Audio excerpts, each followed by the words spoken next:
Ladies and gentlemen, let me remind you, God's ways are not our ways. His thoughts are not our thoughts. As the heavens are higher than the earth, so are his ways higher than ours. We quote that verse in Isaiah like it's a sweet saying, but have you ever had to live it? Have you ever had to walk through something that didn't make sense, where the math didn't add up? The doors didn't open, and the timing felt all wrong. Yet God still whispered, trust me. See, we like predictable. We like logical. We like measurable, tangible, explainable. But God is not bound by our human understanding. He does not submit his strategies to our scrutiny. He doesn't call a committee meeting in heaven before he moves in your life. And if you're waiting for it all to make sense before you trust him, you're going to miss the miracle, because God specializes in the unorthodox. He does things that confound the wise. He uses mud to open blind eyes. He parts seas with a rod. He raises the dead after 4 days just to prove that he's not limited by time or decay. You've got to trust him. Even when it doesn't feel good, even when it doesn't look good, even when your heart is broken and your plans have fallen apart. That's the test of real trust. That's when faith goes from being a church word to being a lifeline. That's when it gets into your bones and your breath, and you say, God, I don't get it, but I'm going to walk with you anyway. Some of you have been asking, Lord, why did you take me this way? You thought he was going to open the Red Sea before you left Egypt, but God doesn't always part the waters until your feet touch it. You thought the promotion would come after the prayer, but instead you got silence. You thought healing would come in the moment you believed, but instead you're still waiting. Can I tell you something? Trust is forged in the waiting room. It's built in the silence. It's formed in the confusion. Because real trust says, even when I don't understand, I will still obey. Even when I don't see the evidence, I will still walk in faith. We want clarity, but God is after surrender. We want control, but God wants our hearts. He will lead you in ways that make no sense to shake you out of self-dependence. He will shut doors you thought you needed and open ones you weren't even looking at. Why? Because he's teaching you to lean not on your own understanding. That's not just a verse. It's a strategy for survival. Don't get stuck trying to map out what God is doing. Some of you are tired, not because you're not faithful, but because you're trying to carry the burden of understanding instead of the blessing of trusting. Let it go. Let go of needing the blueprint. Let go of needing the why. Trust the one who sees the end from the beginning. He is Alpha and Omega. He was there when you started, and he will be there when it's finished. And while you're trying to skip the process, God is trying to shape your character. While you're asking him to remove the storm, he's trying to reveal his power in the storm. You think it's the end, but it's only the middle. And in the middle is where trust is born. It's where your faith gets muscle. It's where your praise becomes warfare. So stand still, stand firm, and trust God's ways. They may not be your ways. They may not make sense. But they will always, always be right. Delay is not denial. Just because it hasn't happened, yet doesn't mean it's not going to happen. We serve a God who operates outside of time, but we live inside of it. And because of that, we often assume that if something doesn't come when we expect it, it must not be coming at all. But God is not a microwave. He's a master builder. He's not interested in shortcuts. He's committed to strength. And when he delays with divine purpose. Some of you are in a season right now where you're questioning God's silence. You're wondering if he heard your prayer, if he saw your tears, if he noticed your sacrifice. You've fasted, you've prayed, you've believed, and still nothing seems to be moving. But I came to tell you that heaven's silence does not mean heaven's denial. God is working behind the curtain. Just because you can't see him doesn't mean he's not moving. There is a weight to glory. There is a timing to destiny. And if you receive something too early, it can crush you. That's why God sometimes holds it back. Not because he's punishing you, but because he's protecting you. He will never give you a promise that your character can't carry. So while you're asking for the blessing, he's developing the strength. While you're praying for the door to open, he's making sure that what's behind it won't destroy you when you walk through. We think delay is God forgetting us. No, delay is often God forming us. Look at Joseph, thrown in a pit, sold into slavery, falsely accused, imprisoned. 13 years passed from the dream to the palace. 13 years of silence, of setbacks, of struggle. But in that delay, God wasn't denying Joseph. He was preparing him. He was building resilience. He was teaching him how to manage adversity so that he could later manage abundance. And let me tell you this, if God gave you the dream, he hasn't forgotten it. He's not like people. He doesn't lose interest. He doesn't move on. What he starts, he finishes. If the promise came from him, then it's just a matter of time. But time is not the enemy. Time is a tool in God's hand. And when you learn to trust his timing, you'll stop striving in your own strength. You'll rest. You knowing that delay doesn't mean denial. It means design. Some of you are like Martha and Mary, waiting on Jesus to show up. You said, Lord, if you had been here, my brother would not have died. And yet, Jesus delayed on purpose. He didn't come late. He came after Lazarus died so that he could reveal a greater glory. If he had come when they wanted him to, they would have seen a healing. But because he came in his own time, they saw a resurrection. So what if God's delay in your life is not about what you're losing, but what he's about to reveal? What if the very thing you think is dead is just sleeping until the right moment for God to awaken it?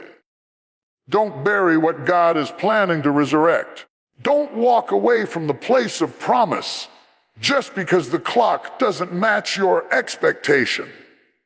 Time belongs to him. Seasons shift by his voice. Trust him. Trust that if he's holding it back, it's for your good. Trust that if he's quiet, he's still watching. Trust that delay does not mean you're forgotten. It means something is being aligned. Something you can't yet see. Something your heart isn't ready for. Something your hands aren't strong enough to carry. But it's coming. And when it comes, it will make sense why you had to wait. The glory will be worth it. The joy will be full. And you'll look back and say, if it hadn't been for the delay, I wouldn't have seen the miracle. So don't faint. Don't quit. Don't let impatience steal your promise. Delay is not denial. It's destiny on hold, waiting for the appointed time. Sometimes, when we think God is leading us into blessing, he leads us into barrenness. Not because he's cruel, but because he's cultivating something deeper. He doesn't always take us the easy way. He takes us the necessary way. And often, that way leads through the wilderness. Yes, the dry place. The place where nothing seems to grow, where prayers feel unanswered, where resources dry up and clarity disappears. But hear me, the wilderness is not a punishment. It's preparation.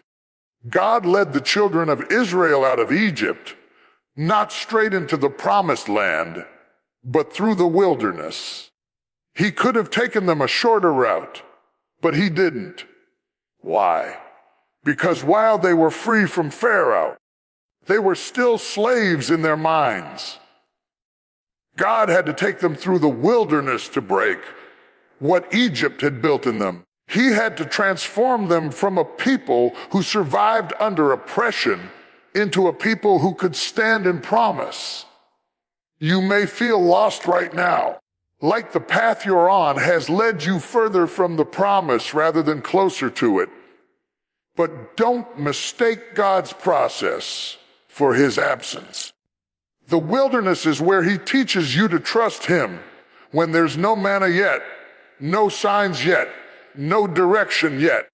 That's where he strips away every crutch, every distraction, every idol, until all you have left is him. And then you realize he's all you needed to begin with. Some of the most profound lessons are learned in isolation.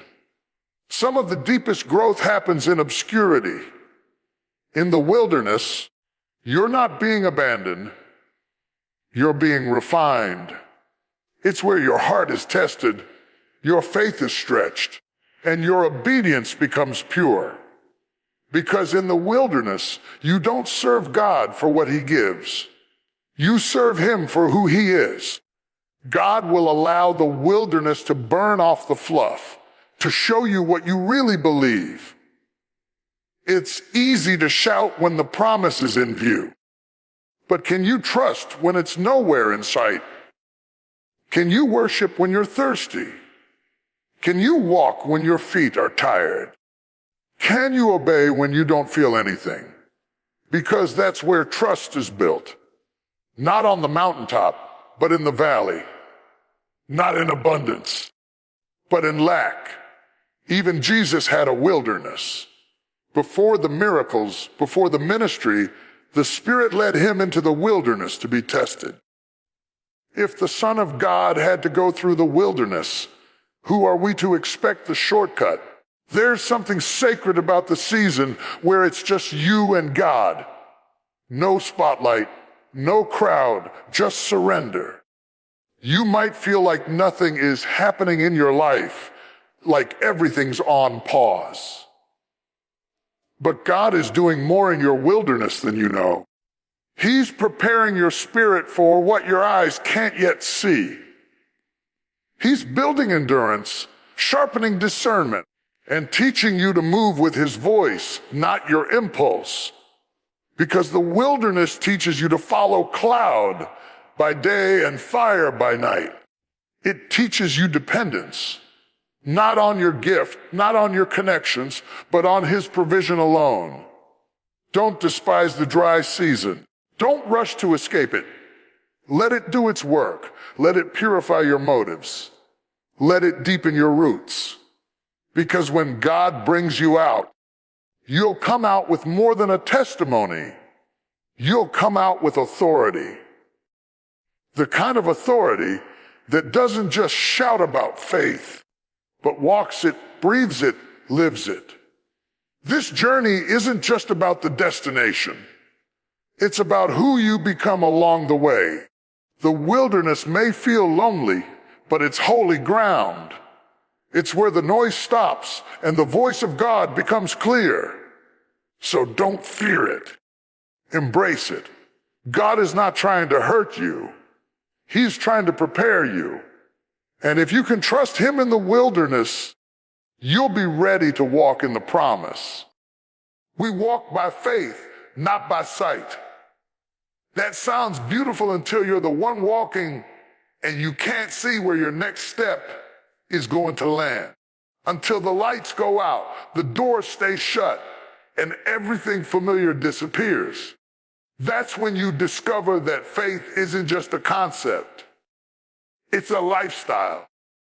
Trusting God means moving when you don't have all the details. It means stepping when the ground still looks shaky. It means saying, I ask to God before you see how it's going to work out. There are moments in life when God won't show you the whole picture. He'll give you a word, a glimpse, a nudge, and that's it. He'll tell you to start walking without telling you where the road ends. And in those moments, your sight can become your biggest enemy, because sight will tell you it's too risky. Sight will remind you of past failures. Sight will say, this doesn't make sense. But faith says, if God said go, I'll go, even if I don't see how it's going to work. Some of you are waiting for a sign before you move. But what if your step of faith is the sign God is waiting for? What if the breakthrough is on the other side of obedience? What if the miracle doesn't show up until your feet hit the water? Just like the priests in Joshua's day. When they stepped into the Jordan, the water parted, but not before. Not while they were thinking about it. Not while they were talking about it. It parted when they walked in faith. We've gotten so used to needing proof that we've forgotten how to trust. We want confirmation, but God wants commitment. He's not obligated to show you everything up front. Because if you could see it all, it wouldn't be faith. And God is not building comfort in you. He's building confidence in Him. It's easy to trust God when you're holding the blessing. But can you trust Him when all you're holding is a promise? Can you keep walking when you're tired, when you're unsure, when people around you don't understand what you're doing? Because the walk of faith is lonely sometimes. It's not always popular. It's not always visible, but it is powerful, because every step you take in faith moves you closer to what God has spoken over your life. Abraham had to leave everything familiar just on a word. He didn't know where he was going. He just knew who was leading. And that was enough. Can that be enough for you? Not the outcome, not the timeline, just Him. Just knowing that if God is with you, that's all the certainty you need. Faith is not the absence of doubt. It's the decision to keep walking in spite of it. It's when fear shows up and you say, I'm going anyway. It's when the storm doesn't calm, but you step out of the boat. It's when you give when you barely have enough. It's when you apply again after rejection. Faith isn't always loud. Sometimes it's just a quiet, steady yes in your soul. A yes that won't give up. A yes that keeps walking. A yes that trusts God more than it trusts feelings. And let me tell you something. God honors faith. He rewards it. He responds to it. Not because you earned it, but because faith puts you in agreement what He already decided. So don't stop walking. Don't let what you see talk you out of what He said. Don't let fear freeze your feet. Walk by faith. Walk when it's dark. Walk when it's unclear. Walk when it hurts. And every step you take is a declaration. God, I trust your ways more than I trust what I see. Sometimes we say we trust God, but what we really mean is we trust Him, as long as we understand Him. As long as His instructions make sense. As long as the path looks logical. As long as we can calculate the outcome. But the truth is, obedience often comes before understanding. God doesn't always explain Himself before He moves. He doesn't owe us an explanation. He asks for trust. When God told Noah to build an ark, there was no rain, no sign of a flood. No evidence that would justify that kind of obedience. But Noah built it anyway.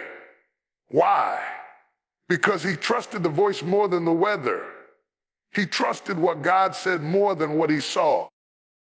Some of us are waiting to understand before we act. But real trust means moving even when the reason isn't clear. Faithful obedience is the seed. Understanding is often the fruit, and it doesn't always grow overnight. There are seasons when God will give you instructions that seem foolish in the eyes of the world. He'll tell you to forgive someone who never apologized. He'll ask you to stay when everyone else says leave. He'll lead you to give when your resources are already stretched. And in those moments, your mind will wrestle. You'll say, God, this doesn't make sense. And he'll say, I didn't ask you to understand. I asked you to trust. Our God is not interested in your comfort. He's committed to your transformation. And obedience is how he shapes you. Every time you say yes without seeing the full picture, your faith muscles grow. Every time you follow his word over your own reasoning, your roots go deeper. And the deeper your roots, the greater the fruit. Look at Peter. Jesus told him to cast his net on the other side after he had fished all night and caught nothing. Peter was tired. He was a professional fisherman. He had every reason to argue, but he said, nevertheless, at your word, I will let down the net. And when he obeyed, the net overflowed. See, the miracle was on the other side of obedience. The provision didn't come when he understood. It came when he obeyed. You may be standing at a crossroads right now. You've been praying, asking for clarity, asking for confirmation.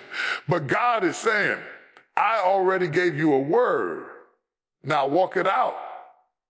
Understanding may come later. It may not come at all. But obedience is not about understanding. It's about surrender. It's about trusting that God sees what you don't, knows what you can't, and has already gone ahead of you. Don't let your need for control rob you of your calling. Some of the most powerful moves of God will start with a simple act of obedience. Just a yes. A yes that costs you something. A yes that stretches your logic. A yes that says, even if I don't get it, I'll do it because you said it. That kind of yes moves heaven. And let me tell you, hindsight will always reveal what obedience couldn't explain. One day, you'll look back and thank God you obeyed when you didn't understand. You'll see how every step fit together.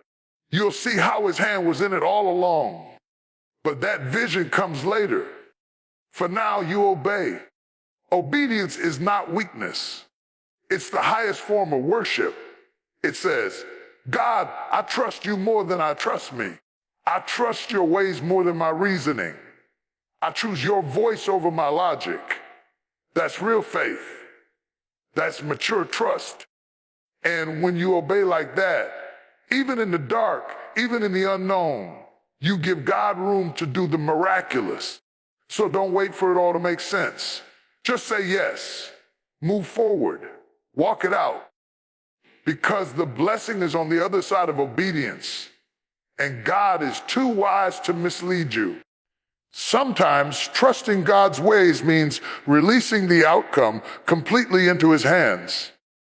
It means letting go of what you thought it should look like, how you thought it would turn out, when you thought it would happen. And that's not easy, especially when you've poured your heart, your time, your energy into something.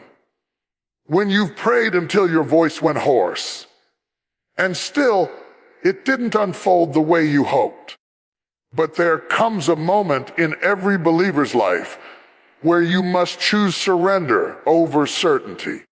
We don't like surrender because it feels like weakness. It feels like quitting. But in the kingdom of God, surrender is power. It's the moment you stop wrestling with God and start walking with him.